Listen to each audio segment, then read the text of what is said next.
안녕하세요. 축구 전문 기자 한준입니다. 토트넘 허스퍼가 캡틴 손흥민 선수의 아시안컵 차출 공백 속에 2023-2024 잉글랜드 FA컵 32강전에서 탈락을 피하지 못했습니다. 토트넘 호스퍼 스타디움 새로운 홈 경기장에서 펩 과르디올라 감독의 맨체스터 시티를 상대로 무실점 전승 5연승을 달리던 우세도 끝이 났는데요. 결국에는 지금까지 토트넘이 과르디올라 감독 그리고 맨체스터 시티에 강했던 게 아니라 손흥민 선수가 과르디올라 감독의 천적이자 맨시티의 천적이었던 것이 드러났다고 할 수 있습니다. 이러한 반응은 우리 한국 쪽에서뿐만 아니라 영국 현지 공영방송인 BBC에서 경기 해설을 맡았던 프리미어리그 레전드 해설위원 역시 맨시티를 상대로 역대 가장 졸전을 펼친 이유가 손흥민 선수의 부재 때문이었다라고 짚었는데요. 토트넘이 맨시티에 패배하는 과정에서 정말 어떤 문제가 있었는지 경기 세부 기록과 주요 장면 그리고 영국 현지 분석까지 총정리해드리겠습니다.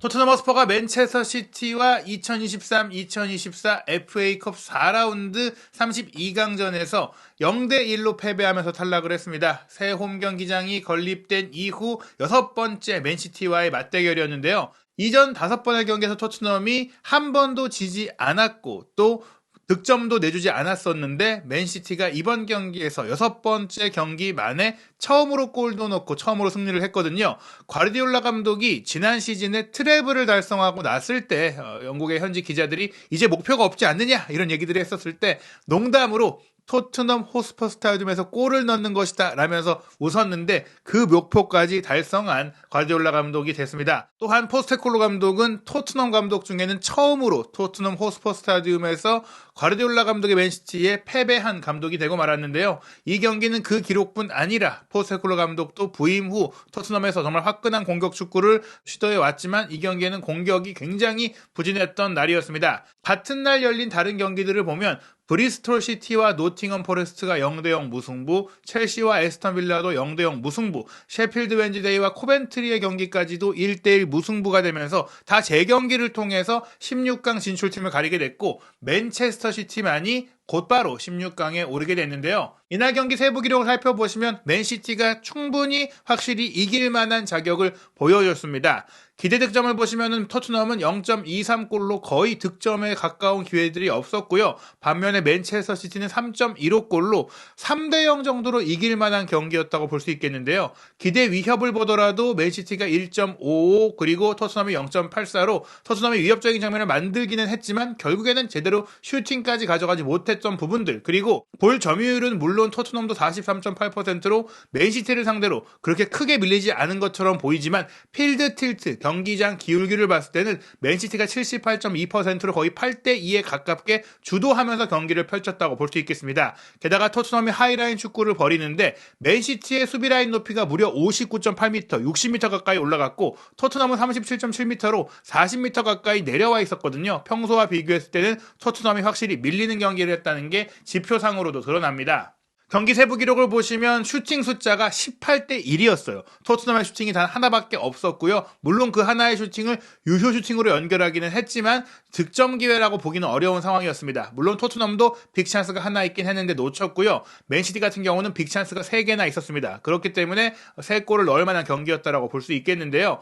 맨시티 같은 경우에는 18번의 슈팅 중에 유효 슈팅이 5개에 불과했지만 박스 안에서 시도한 슈팅이 12개일 정도로 상대 박스 안을 잘 공략했고 또 비카리오 골키퍼가 4차례나 선방을 했던 기록들을 봤을 때는 말씀드린 대로 맨시티가 이길 자격이 충분한 기록들이 드러납니다. 이날 경기의 선발 명단에는 메디슨 선수가 없었어요. 메디슨 선수가 후반전 73분에 교체로 들어왔는데 특별한 모습들을 보이지 못했습니다. 확실히 오랫동안 쉬었고 경기 감각이 떨어져 있는 모습이다 보니까 거의 존재감을 보이지 못했는데요. 다만 겨울 휴식기 전에 부상에서 돌아온 맨체스터 시티의 더브라이너도 이날 경기는 선발로 나오지 않았지만 65분 그러니까 후반 20분께에 들어오자마자 날카로운 모습을 또 한 번 보이면서 결국에는 네이선 아케가 기록한 결승골 과정에 기점이 됐던 코너킥을 만들었기 때문에 이날 수훈갑이었다라고 볼 수 있겠습니다. 맨시티는 엘링 홀란 선수가 예고한 대로 몸 상태를 회복하긴 했지만 경기에 뛸 정도의 상태가 아니라고 과르디올라 감독이 이야기한 대로 경기 명단에조차 없었거든요.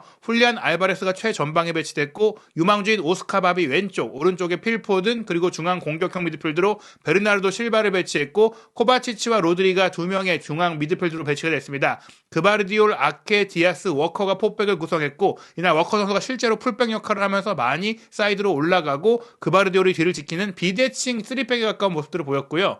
토트넘은 히샬리송이 최전방 공격수로 나섰고 베르너가 왼쪽, 브레넌 존슨이 오른쪽, 쿨루셉스키가 공격형 미드필드로 배치됐고 호이비에르와 벤탄쿠르가 2명의 중앙 미드필드로 뛰었는데 전반전과 후반 중반까지만 하더라도 호이비에르 선수가 다른 때보다 훨씬 공격적으로 뛰어난 퀄리티를 보이며 준수한 경기를 펼치다가 경기 막판에 집중력이 크게 떨어지면서 특히 수비 상황에서 부진한 모습들을 보여줬습니다. 다만 포백 라인의 우도기, 반더벤, 로메로, 포로 선수 이 4명의 선수는 수비적으로도 커버가 좋았고 또 반더벤과 로메로가 확실히 속도감 있는 수비로 잘 커버를 배우를 하면서 마지막 순간까지도 토트넘이 상대의 공세를 당하면서도 실점하지 않고 가능성을 살릴 수 있었고 재경기까지도 끌고 갈 수 있지 않았을까. 결국엔 토트넘이 손흥민 선수가 아시안컵을 마치고 돌아와서 맨시티와 재경기를 하는 것이 최고의 시나리오였다고 할 수 있겠는데요. 경기 막판에 결승골을 내준 것은 많이 뼈아픈 상황이라고 할 수 있겠습니다. 이날 경기 토트넘의 평균 위치와 패스 네트워크를 보시면 아시겠지만 최전방 공격 라인이 비어 있었어요. 즉 히샬리송이 전발 출전하긴 했지만 거의 공격 지역에서 영향력을 발휘하지 못했고 브레넌 존슨도 많이 올라가지 못했거든요.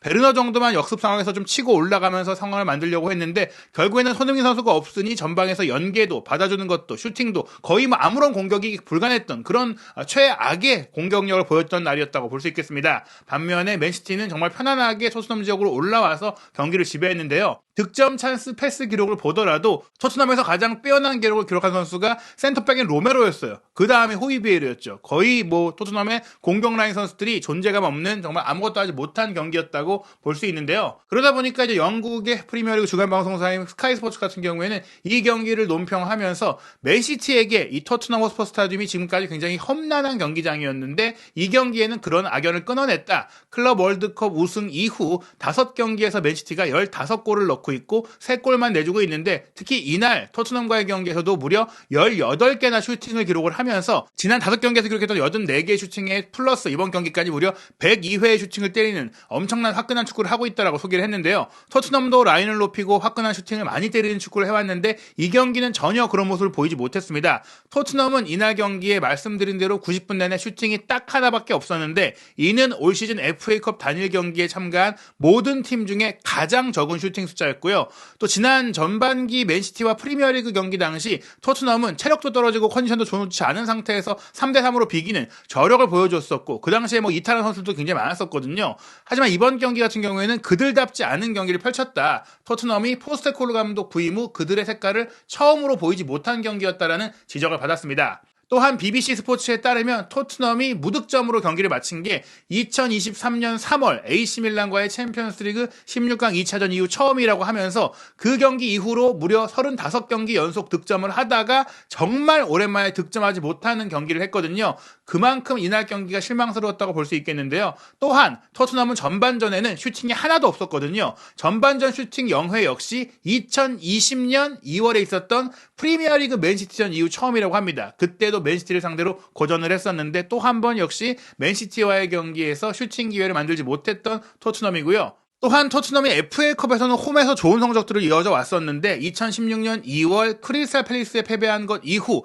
13경기 동안 이제 홈에서는 FA컵 무패를 달리고 있었어요. 12승 1무를 달리고 있었는데 그 무패 행진까지도 마감되는 상황이 됐습니다. 그리고 이러한 이유에 대해서 클린턴 모리슨 아일랜드 대표 출신 공격수로 이날 영국 BBC 라디오에서 해설을 맡은 레전드는 이렇게 얘기했습니다. 손흥민이 아주 몹시 그리워 보였다. 손흥민 선수가 없는 것이 토트넘의 공격 전개 경기 지배력, 슈팅 시도, 득점 모든 면에 있어서 큰 타격이 됐다라고 얘기를 했습니다. 이러한 손흥민 선수의 영향력에 대해서는 이미 BBC에서는 경기 전 승부 예측에서 프리미어리그 득점왕 출신 레전드인 크리스 서튼이 손흥민 선수가 없는 상황이라면 맨시티가 우위를 점할 것이다라고 하면서 손흥민 선수가 아시안컵으로 자리를 비운 토트넘에게 동정심이 든다라고 말했거든요. 맨시티가 토트넘 호스퍼 스타디움 원정 5경기에서 득점을 하지 못해왔고 이기지도 못했는데 이 경기는 대득점을 하면서 이길 거라고 예상을 했어요. 예상한 대로 다득점이 되진 않았지만 그래도 한 골차 승리는 크리스 서튼의 예상대로 적중을 했고요. 영국의 런던 지역 신문인 더 스탠다드 역시 맨시티가 이 경기를 2대1로 이길 거라고 했거든요.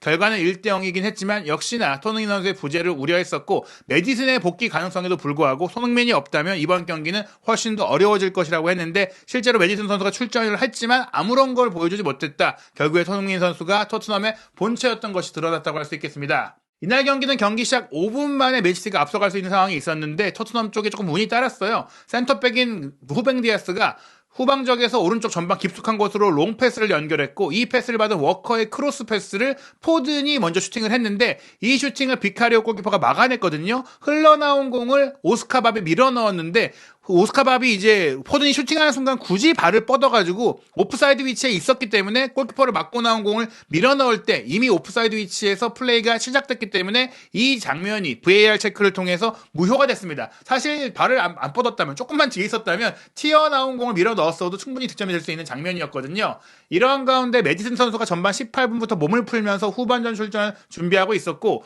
또 이 경기는 말씀드린 대로 호이비에르의 중원 플레이가 나쁘지 않았거든요. 전반 20분에 벤탄쿠르의 기점 패스를 받은 호이비에르가 오른쪽 배우 공간으로 뛰어들던 존슨을 향해서 정말 날카로운 정밀한 스루 패스를 연결했는데 존슨의 크로스 패스가 이제 그바르디올에 걸리면서 코너킥으로 이어졌습니다. 그런데 코너킥 세트피스 상황에서 토트넘이 위협적인 장면을 거의 만들지 못했어요. 전반 24분 같은 경우도 벤탄쿠르에서 시작된 패스를 존슨이 사이드라인에서 받아서 3자의 움직임으로 하프 스페이스로 침투했던 페드로 포로에게 이제 잘 스루 패스를 찔러줬는데 페드로 포로가 문전으로 세도하던 히샬리송에게 패스를 했지만 이 패스를 또 오르테가 골키퍼가 막아내면서 토트넘이 슈팅까지는 가져가지 못했습니다. 그래도 좋은 장면들이 좀 있었죠. 맨시티의 하이라인들을 노리는 다이렉트한 플레이를 토트넘이 잘 시도했는데요. 토트넘이 꼭 이제 만들어가는 플레이라든지 포스테코글루 감독의 기존 방식이 아니라 맨시티의 맞춤 전략도 할 수 있다는 걸 보여줬습니다. 전반 31분에는 센터백 로메로가 오른쪽 풀백인 포로에게 공을 넘겨주자마자 포로 선수가 맨시티의 수비라인 뒷공간으로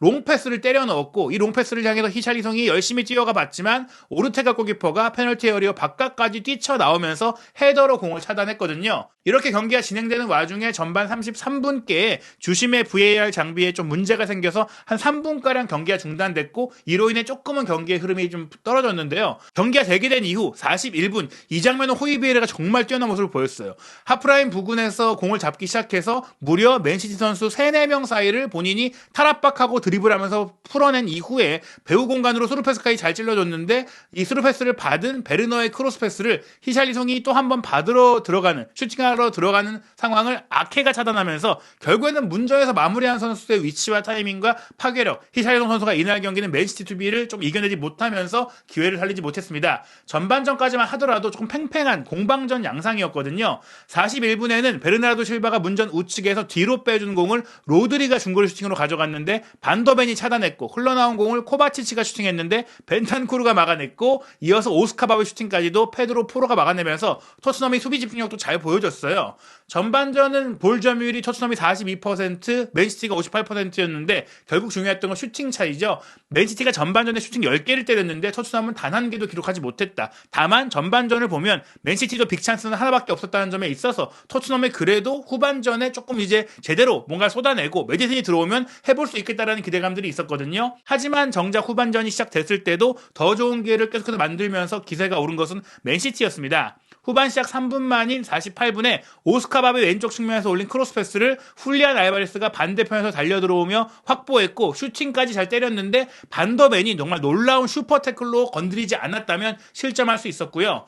53분 같은 경우에는 티모 베르너가 정말 좋은 장면을 개인적으로 보여줬어요. 아무래도 맨시티가 공격적으로 경기하고 뒷공간이 있다 보니까 베르너의 개인 돌파로 공간이 생겼고 베르너가 안쪽으로 들어와서 브레넌 존슨의 침투에 맞춰서 날카로운 스루 패스를 잘 줬거든요. 그리고 브레넌 존슨이 문전까지 달려들어갔는데 이 장면에서도 오르테가 골키퍼가 빠르게 잘 튀어나오면서 공을 차단했기 때문에 토트넘이 슈팅까지 가져가지 못했습니다. 65분에 맨시티는 오스카밥과 알바레스를 빼고 제레미 도쿠와 더브라이너를 투입하면서 공격의 날카로움을 강화했고요. 이어서 토트넘은 72분에 브레넌 존슨과 벤탄쿠르를 빼고 제임스 메디슨과 올리버 스킵을 투입을 했는데 이 교체 카드에서 경기의 흐름이 좀 바뀌었습니다. 맨시티는 도쿠의 돌파와 더브라이너의 플레이메이킹이 살아나면서 경기 주도권을 확실하게 가져왔고 토트넘은 스킵과 메디슨이 이렇다 할 모습을 보이지 못했는데요.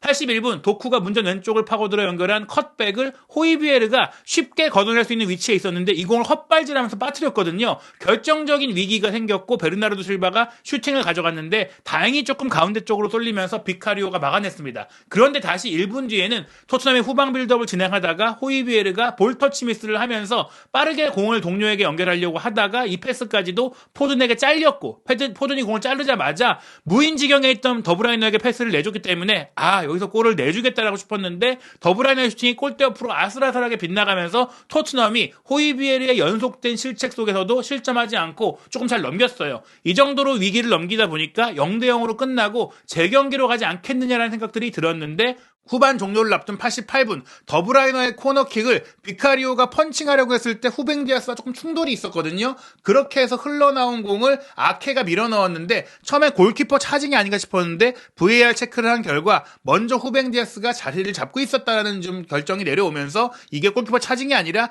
비카리오가 뒤늦게 자리를 빼앗긴 채 펀칭을 하다가 균형을 잃은 것이다. 이게 골키퍼를 향한 파울이 아니었다라고 되면서 아케의 골이 인정이 됐고요. 영국의 현지 전문가들은 비카리오가 더 강했어야 했다. 비카리오가 잘못했다. 비카리오의 실책이다라는 지적들을 했습니다. 0대1로 끌려가게 된 토트넘은 후반 추가 시간이 5분 가까이 주어진 가운데 호이비에르를 빼고 데인 스칼렛, 유망주 공격수를 투입했지만 역시나 공격적으로 어떠한 모습도 보이지 못한 채 0대1로 패배했는데요. 포스테콜로 감독은 경기를 마친 이후 최고의 팀과 힘든 경기를 했다. 우리가 경기를 계속 살려가기 위해 노력을 했지만 너무 늦은 시간에 실점을 하게 됐고 무엇보다 맨시티가 우리보다 훨씬 더 좋은 팀이었다라고 말하면서 탈락과 패배를 인정했습니다. 그들이 중요한 순간에 우리에게 타격을 안겼다. 우리가 더 노력을 했어야 됐다. 경기 시간 대부분 수비를 잘했지만 우리에겐 너무나 힘든 시험이었다라고 얘기했거든요. 경기 전 기자회견에서 메디슨의 복귀, 반더벤의 복귀, 로메로의 복귀 등에도 불구하고 손흥민 선수가 없다라고 하소연했던 포스테콜로 감독이 결국에는 손흥민 선수가 없을 때는 본인이 원하는 축구를 구현하기 어렵다는 것을 느낄 수밖에 없는 경기였는데요. 하지만 지금까지 해왔던 대로 앞으로 계속 나아가겠다라고 얘기를 했습니다. 그리고 마지막 그 실점 상황에 대해서도 VAR에 문제가 없었다. 올바른 판정이었다라고 인정하는 모습까지 보였는데요. 이 경기 카타르 아시안컵에 참가 중인 손흥민 선수 16강 사우디와의 경기까지 시간이 꽤 있다 보니까 조금 늦은 시간이지만 이제 실시간으로 생중계를 보면서 응원하는 모습을 자신의 인스타그램 스토리에 올리기도 했는데 토트넘은 이제 올 시즌 남은 대회는 프리미어리그밖에 없는 상황이 됐습니다. 토트넘의 다음 경기는 2월 1일 목요일 새벽 4시 30분에 있는 브렌트포드와 프리미어리그 22라운드 홈 경기고요. 2월 3일 에버튼전, 2월 11일 브라이튼전까지 아마도 손흥민 선수 없이 치러야 하는 상황이 될 것 같습니다. 한편 아시안컵 16강전은 1월 28일 일요일 밤 8시 30분 호주와 신태용 감독의 인도네시아의 경기로 시작되는데 이 경기에서 이긴 팀이 우리와 사우디의 경기 승자와 8강에서 만나기 때문에 이 16강전의 첫 번째 경기부터 우리가 주목해서 볼 필요가 있고요. 한국 대표팀은 사우디아라비아와 1월 31일 수요일 새벽 1시 경기를 치르게 됩니다. 과연 아시안컵 64년 만에 우승 도전 가능할지 또 손흥민 선수가 빠진 가운데 토트넘이 어떻게 위기를 헤쳐나갈 수 있을지 한준TV 구독, 좋아요, 알림 설정을 통해 놓치지 않으시기 바랍니다.